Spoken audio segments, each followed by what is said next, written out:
Welcome to Clued in Mystery. I'm Sarah. And I'm Brooke, and we both love mystery. Hi, Brooke.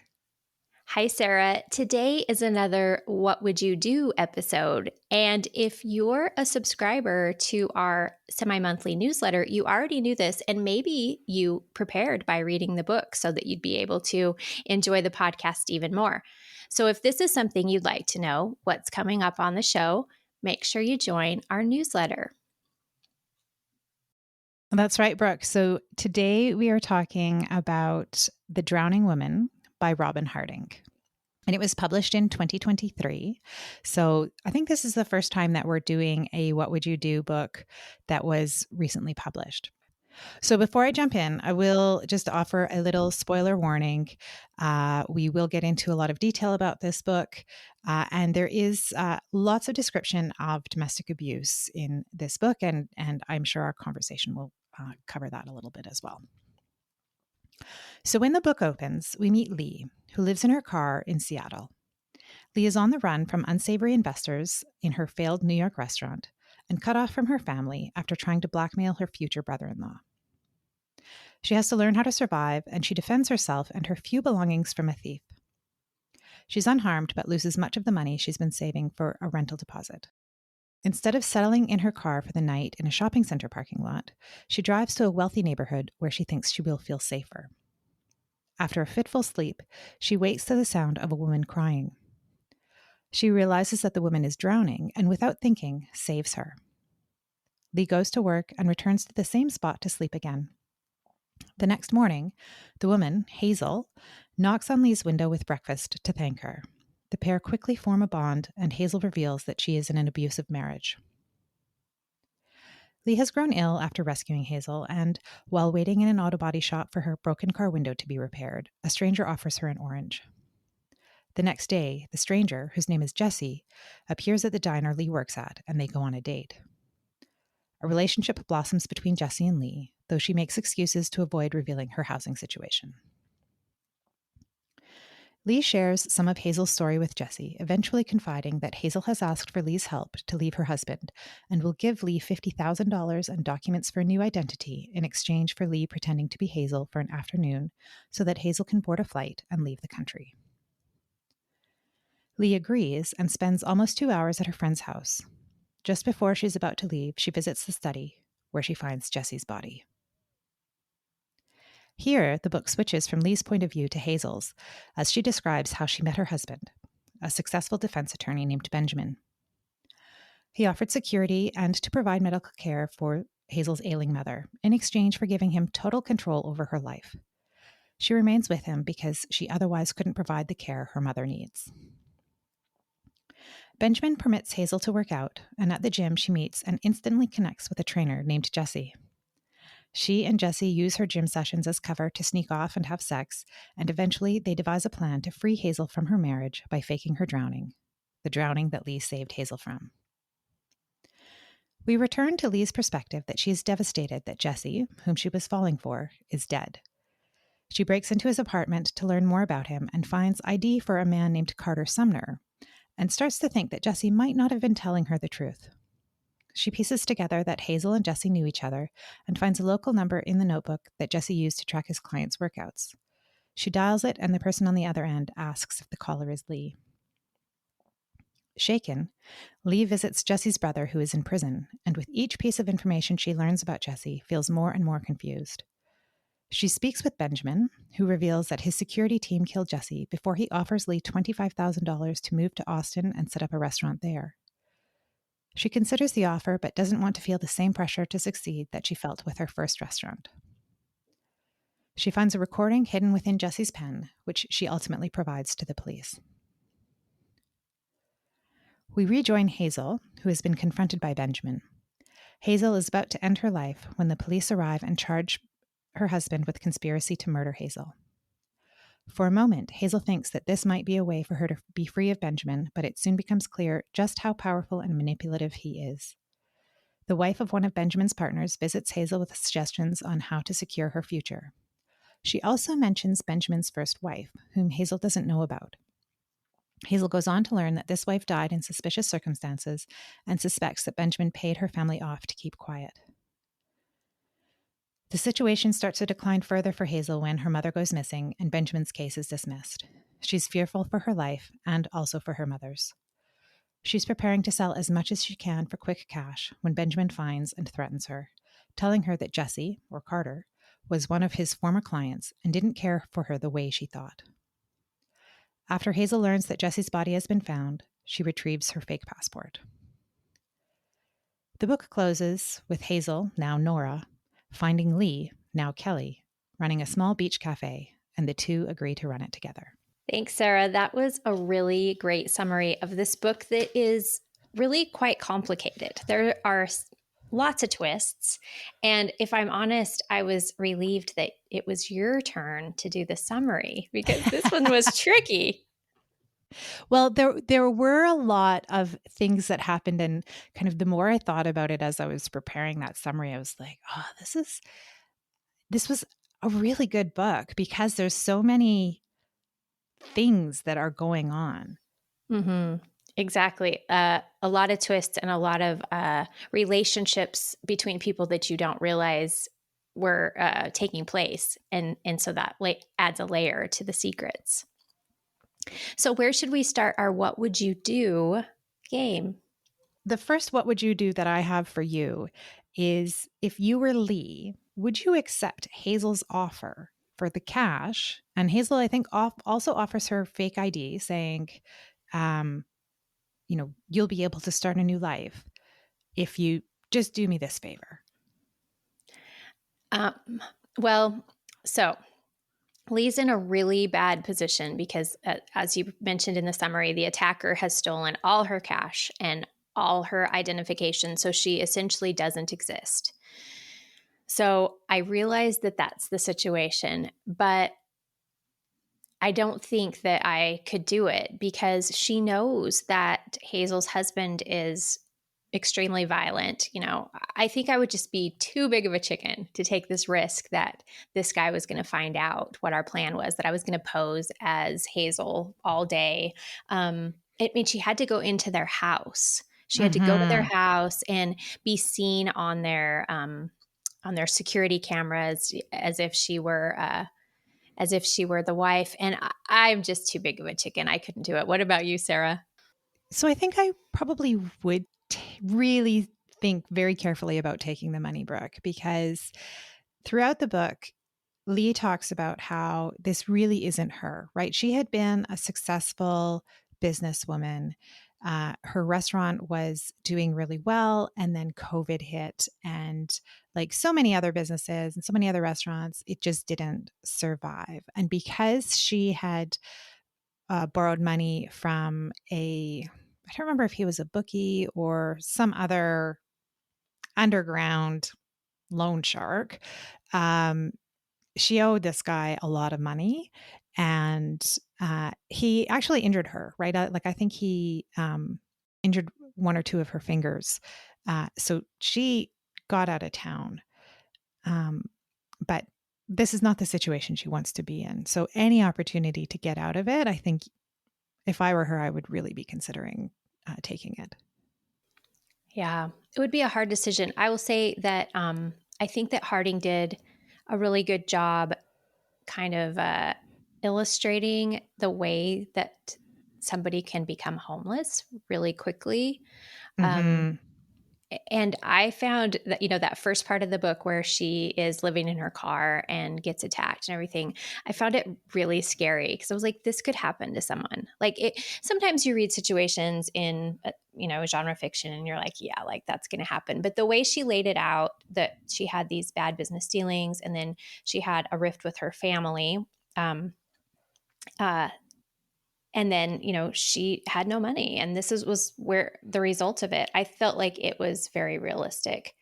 And speaking of the fallout with her family, would you have blackmailed your brother-in-law for money? I mean, okay, she had this scary guy on her tail who she owed money, but I feel like there might have been some other ways to ask your family for money rather than blackmailing them.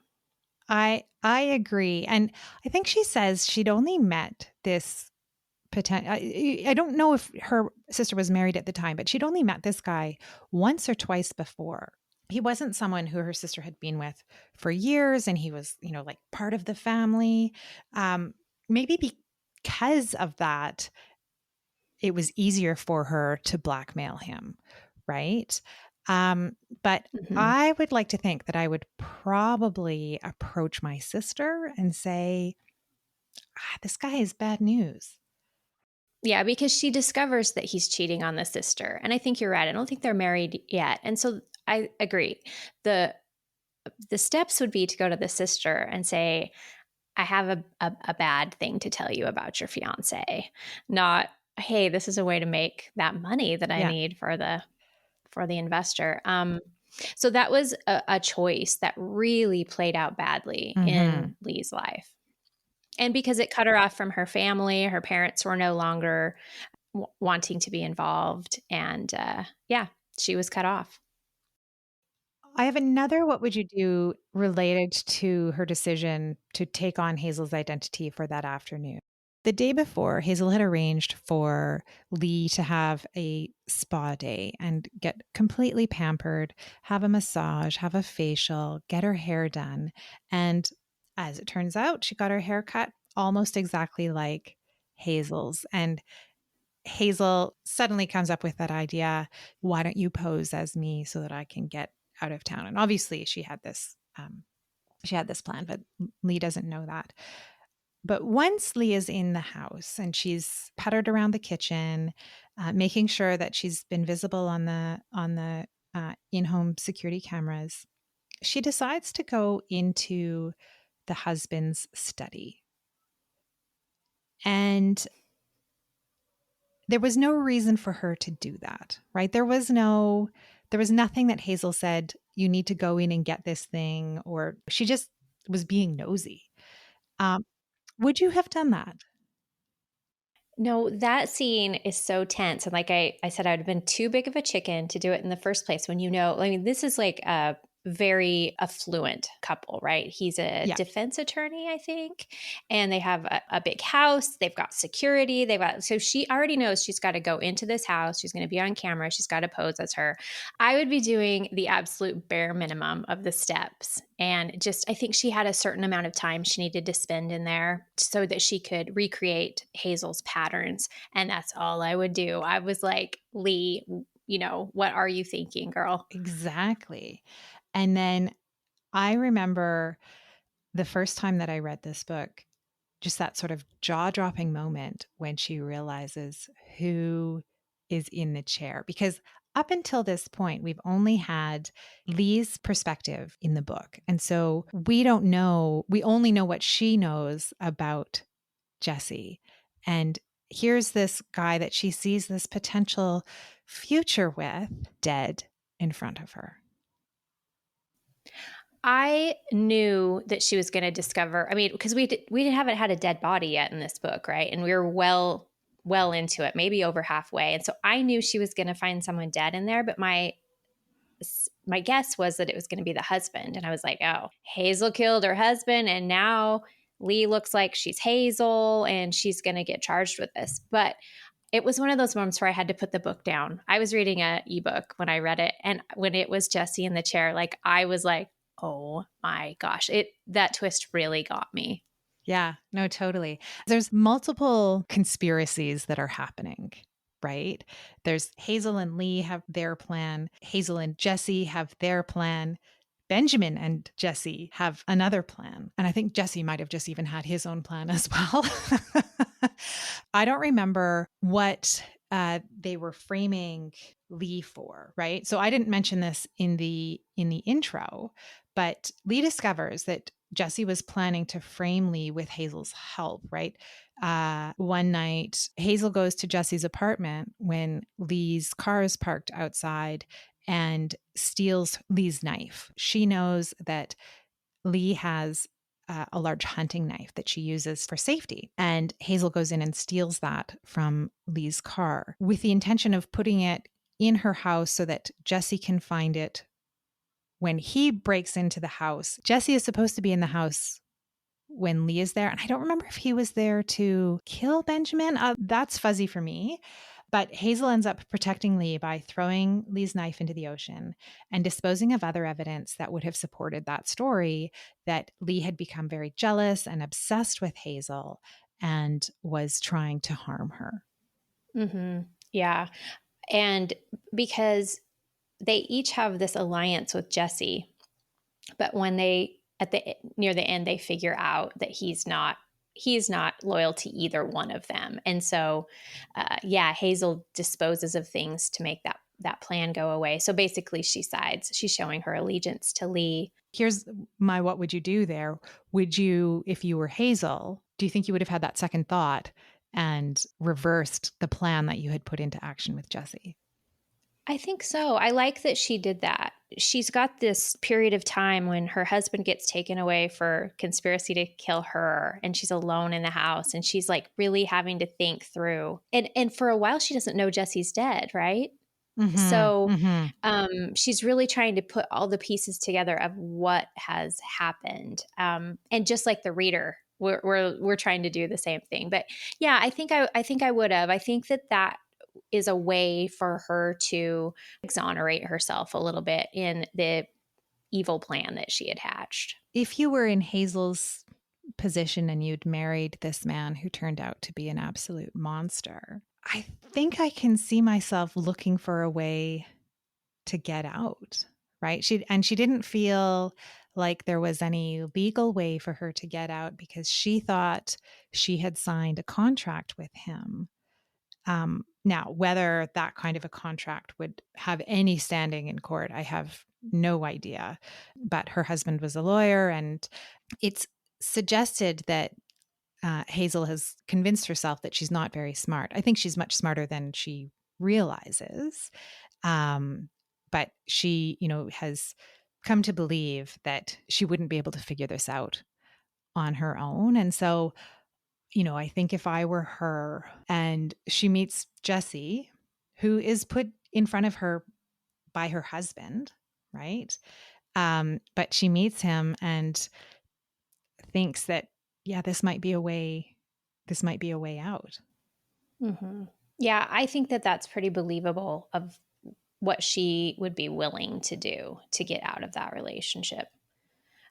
And Jesse is clearly very attractive and very charismatic to women because he just as easily hooks Lee. That's a what would you do question I had for you, Sarah. Do you think that you would so readily attach yourself to this stranger who just kind of conveniently shows up? And I guess that goes along with you're getting spa treatments and this guy shows up. Like, do you think that you would be suspicious of these strange things all happening at the same time? So I think that's a really good question. And she becomes friends with both Hazel and Jesse at almost the same time, right? And has kind of made a point of sharing that she has kept herself to herself and really not let anybody know who she is or where she's come from. And yet she meets these two people and very quickly creates strong bonds with both of them. I think Lee is really lonely. So I think that that's like if I were in her position, I probably would be really appreciative of anybody showing me some kindness. Yeah, I think it came off that way. I think that is why, as you're reading the story, you can buy into it because, here, and you said it, this is not who she is. It's not how she has typically lived, but now she's living in her car. She's only showering if she can like sneak into like a rec center or something, she's not. And so this gives her, I think both Jesse and Hazel give her a sense of like kind of who she used to be, someone who was attractive and somebody who had friends. And the instant love affair kind of like made me worry for her, obviously, and we knew that it wasn't going to be a great decision in the end. But I guess you can understand why she did that. Well, thank you, Brooke. I think this has been really fun to talk about the drowning woman, some of the scenarios, and whether we would be making the same decisions as the characters. It was great. And I think I'll be reading more Robyn Harding. I like her way of telling a psychological thriller. And we hope that you enjoyed the episode today, too, listeners. Thanks for joining us on Clued in Mystery. I'm Brooke. And I'm Sarah, and we both love mystery. Clued in Mystery is written and produced by Brooke Peterson and Sarah M. Stephen. Music is by Shane Ivers. If you liked what you heard, please consider telling a friend, leaving a review, or subscribing with your favorite podcast listening app. Visit our website at cluedinmystery.com to sign up for our newsletter, The Clued In Chronicle, or to join our paid membership, The Clued In Cartel. We're on social media at Clued In Mystery.